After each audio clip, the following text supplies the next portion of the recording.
क्या आपको भी लगता है कि बोलना मतलब सिर्फ बोलना होता है? तो नहीं। कभी हम आंखों से, कभी हाथों से, और जब बोले तब वर्ड्स के साथ साथ पीच, पेस और पॉज, इन तीन चीजों का मैजिक दिखना चाहिए। नमस्कार दोस्तों, कैसे हैं आप सब लोग। आज की वीडियो में हम सीखेंगे हाउ टू टॉक बिना बोर हुए, बिना बोर किए।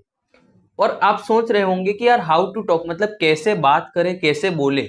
बोलते तो हम बचपन से आ रहे हैं, लेकिन अगर आप एक स्पीकर बनना चाहते हैं, कॉन्फिडेंट इंसान बनना चाहते हैं, किसी के भी सामने अपनी बात रख पाए, स्टेज पर प्रेजेंस हो पाए, तब आपको कैसी बॉडी लैंग्वेज चाहिए, ये आज की वीडियो में हम सीखेंगे। तो शुरू करते हैं आज की इस कम्युनिकेशन जर्नी को। से विदाउट सेइंग, यानी बिना बोले बात कैसे करें। अगर मैं चुप भी हूं और मेरे सामने कोई इंसान बैठा है या मैं बात कर रहा हूं, तब उस इंसान को हेल्दी एनवायरनमेंट कैसे मिले, उसे कंफर्टेबल फील कैसे हो, ये मेरी जिम्मेदारी है। तो इस चीज के लिए एक बेसिक सा आई कांटेक्ट के लिए रूल यूज होता है, जो कि है 50-70। अब आई कांटेक्ट में 50-70 क्या है, तो इसे समझते हैं। अगर आप खुद स्पीकर हैं, खुद बोल रहे हैं, खुद बात कर रहे हैं, स्टेज प्रेजेंस दे रहे हैं, प्रेजेंटेशन दे रहे हैं, अगर आप टॉक कर रहे हैं किसी से, तब आपको 50% आई कांटेक्ट मेंटेन रखना है। आपने देखा होगा जब मैं ऑन कैमरा होता हूं, तब थोड़ी देर के लिए, मिली सेकेंड्स या सेकेंड्स के लिए, अपनी नजरें थोड़ी इधर उधर या थोड़ा सा डिस्ट्रैक्ट टाइप होता हूं।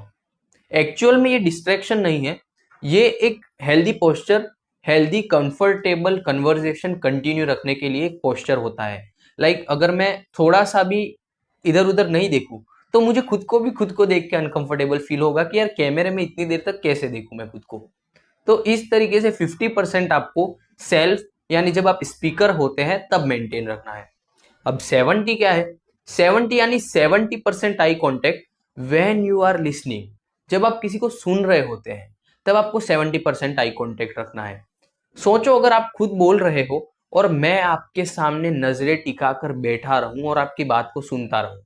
अगर सीरियस बात है देन इट इज ओके, लेकिन नॉर्मल कैजुअल कोई टॉक चल रही है, आप बात कर रहे हैं किसी से, तो आप 100% नजरें टिकाकर उसके सामने देखेंगे तो उसे थोड़ा अनकंफर्टेबल लग सकता है।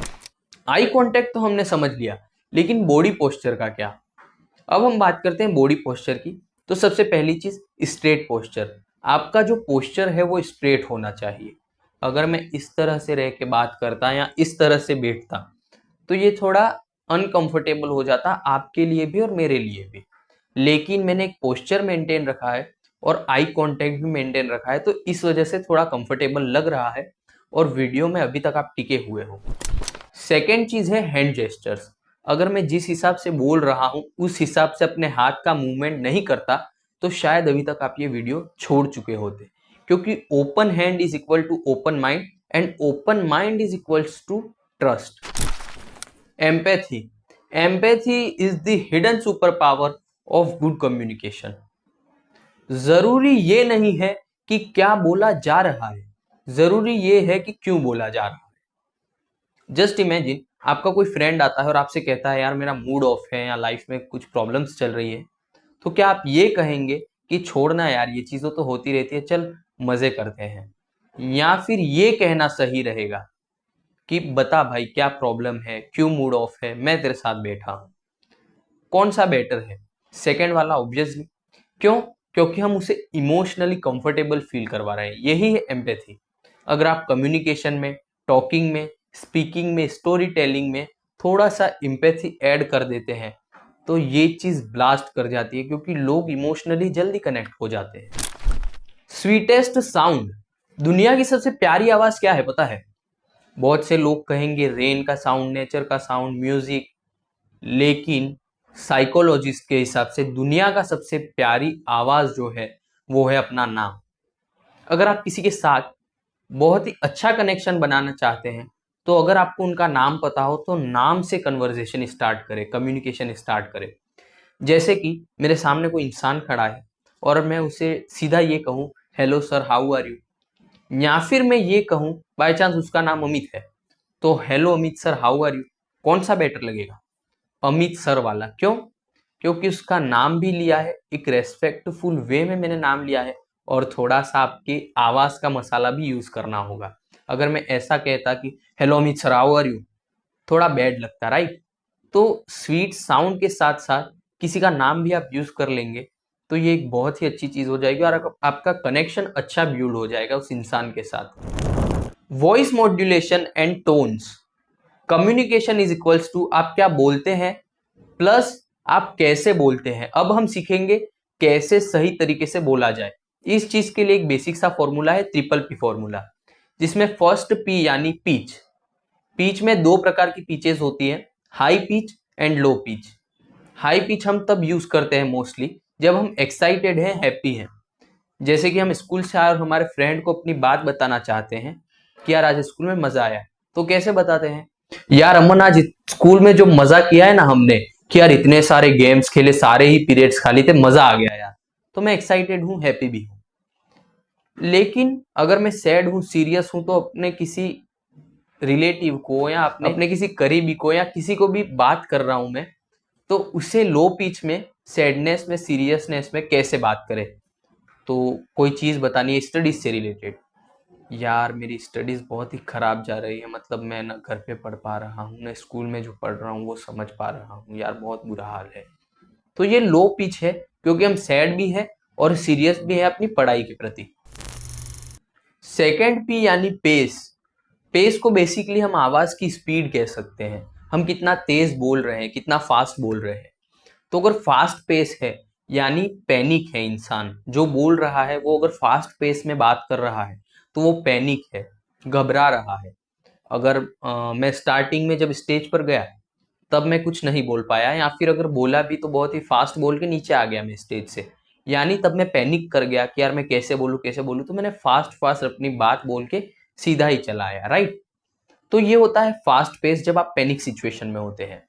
स्लो पेस यानी जब आप स्लीपी होते हैं, लेजी होते हैं, कोई चीज या किसी इंसान से आप बात नहीं करना चाहते, तब होता है। जैसे किसी इंसान को नींद में से उठाया जाए और उससे बात करते हैं तो वो कैसे सोया सोया बोलता है, यार मैं नहीं आ रहा हूँ आज स्कूल। तो ये बहुत ही स्लो, आवाज भी उसकी स्लो होती है और स्पीड भी, पेस भी स्लो होता है, राइट।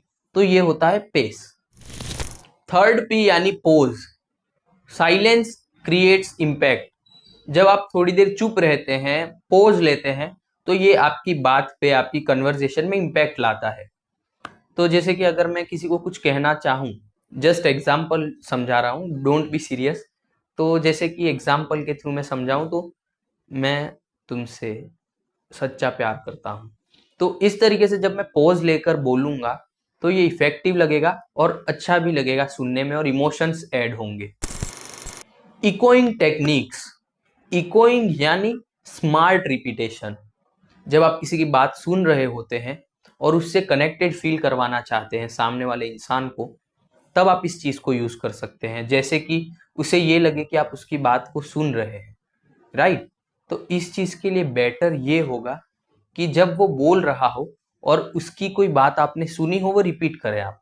जैसे कि आपके फ्रेंड ने कहा कि यार मुझे लग रहा है मैं इस साल फेल हो सकता हूँ, तब आपको जवाब देना है कि क्या तुम्हें लगता है कि तुम फेल हो सकते हो, क्यों भाई, ऐसा क्यों लग रहा है। इस तरीके से जब आप उसकी बात को रिपीट करके अपना क्वेश्चन ऐड करेंगे, अपनी बात को ऐड करेंगे, तो उसे कनेक्टेड फील होगा। लेकिन एक चीज का आपको ध्यान रखना है कि उससे सामने वाले को ये ना लगे कि आप ये फेक तरीके से कर रहे हो। जब आपको लगे इस चीज की जरूरत है, तभी आप इस टेक्निक का यूज कर सकते हैं। Story structure. जब आप किसी को इंप्रेस करना चाहें या किसी से कनेक्टेड रहना चाहते हैं, तब आप ये चीज यूज कर सकते हैं, क्योंकि डेटा से ज्यादा स्टोरी काम करती है। और एक अच्छी शॉर्ट स्टोरी का फॉर्मूला होता है कार। कार यानी ड्राइविंग वाली नहीं, कार में जो सी है उसका मतलब है कॉन्फ्लिक्ट, क्या प्रॉब्लम थी। ए मीन्स एक्शन, आपने क्या एक्शन लिया, आपने क्या किया उस चीज के लिए। और आर मीन्स रिजल्ट्स, या कह सकते हैं क्या आउटकम आया। तो ये कार फॉर्मूला यूज करके आप बहुत ही बढ़िया स्टोरी बना सकते हैं। जैसे कि मैं स्कूल में एकदम ही शाय था, ये कॉन्फ्लिक्ट है, प्रॉब्लम है। फिर मैंने स्टेज पर जाकर स्पीच दी, ये आपने एक्शन लिया। उसके बाद से मैं कॉन्फिडेंट हो गया, ये रिजल्ट निकला। ये तीन चीजों का यूज करके मैंने एक शॉर्ट सी बहुत ही अच्छी स्टोरी बना ली, जिससे आपको लगे कि यार इस बंदे ने कुछ तो अचीव किया है लाइफ में, छोटा मोटा भी लेकिन अचीव तो किया है। तो इस तरीके से जब आप कार के थ्रू कोई स्टोरी स्ट्रक्ट करते हैं, बिल्ड करते हैं, तब आपकी बात और भी ज्यादा इफेक्टिव बन जाती है। तो दोस्तों, कम्युनिकेशन सिर्फ बोलने का गेम नहीं है, ये आंखों से, हाथों से, टोन से और दिल से किया जाता है। अगर आप वीडियो में अभी तक हैं तो एक चीज आप जरूर कर सकते हैं, आप कैमरे के सामने हो सकते हैं, मिरर के सामने हो सकते हैं और इस चीज की प्रैक्टिस कर सकते हैं, जिससे आप इन चीज में मास्टर हो जाए। साथ ही कौन सी टिप आपको बहुत ही अच्छी लगी कमेंट में जरूर से बताना। साथ ही ये भी लिख देना कि इस चीज का पार्ट 2 चाहिए या नहीं, कि how to talk with anyone, किसी से भी कैसे कन्वर्सेशन स्टार्ट करें। आई होप वीडियो आपको अच्छी लगी होगी। वीडियो आपको अच्छी लगी हो तो लाइक कर देना, चैनल पर न तो सब्सक्राइब करना, क्योंकि इस तरह के वीडियो बहुत ही ज्यादा आने वाले हैं आगे के टाइम पर। मिलते हैं किसी नए वीडियो में किसी नए टॉपिक के साथ, तब तक के लिए जय श्री राम, वंदे मातरम।